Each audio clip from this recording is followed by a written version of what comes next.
আজকে আমরা টক্সিক মানুষের 4টি কমন বৈশিষ্ট্য নিয়ে কথা বলবো। টক্সিক মানুষের প্রথম বৈশিষ্ট্য হলো আপনি যখনই তাদের সাথে মিশবেন দেখবেন তারা মানুষকে নিয়ে প্রচুর পরিমাণে ক্রিটিসিজম করে। তারা মানুষকে প্রচুর পরিমাণে সমালোচনা করে। ইচ্ছায় অনিচ্ছায় দরকারে অদরকারে তারা মানুষকে সমালোচনা করে। সেই সাথে দেখবেন তারা মানুষকে অনেক বেশি খোঁটা মারে কথা বলে, অনেক বেশি ছোট করে কথা বলে। তারা মানুষকে এমনভাবে কথা বলে যেন তারা ছাড়া বাকি কেউই মানুষ না। তাদের অভ্যাসই যেন তারা মানুষকে ছোট করবে এবং এটাতে যেন তারা অনেক বেশি মজা খুঁজে পায়।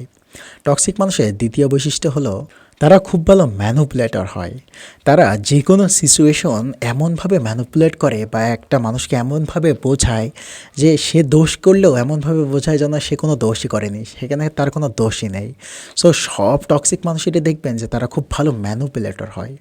টক্সিক মানুষের তৃতীয় বৈশিষ্ট্য হলো ল্যাক অফ অ্যাকাউন্টেবিলিটি, অর্থাৎ তারা কোনো দোষ বা কোনো রেসপন্সিবিলিটি তাদের ঘাড়ে নিতে চায় না।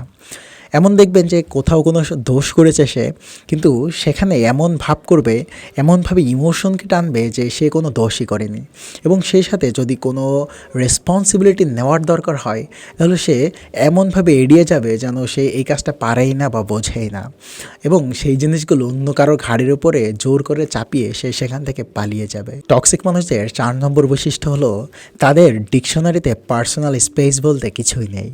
তাদের সাথে আপনি যখন মিশবেন, কথা বলবেন, দেখবেন তারা আপনার সমস্ত পার্সোনাল ব্যাপার নিয়ে কথা বলবে। আপনি যেই বিষয় নিয়ে কথা বলতে তাদের সাথে কমফোর্টেবল না, দেখবেন তারা সেই বিষয়টা নিয়েই বেশি কথা বলতে চাইবে, সেই বিষয়টার মধ্যে ঢুকে যেতে চাইবে। সো টক্সিক মানুষদের পার্সোনাল স্পেস বলতে কিছুই থাকে না। সো এই 4টি জিনিসের যে কোনো একটু যদি কারোর মধ্যে দেখতে পান তখনই তাকে অ্যাভয়েড করার চেষ্টা করুন।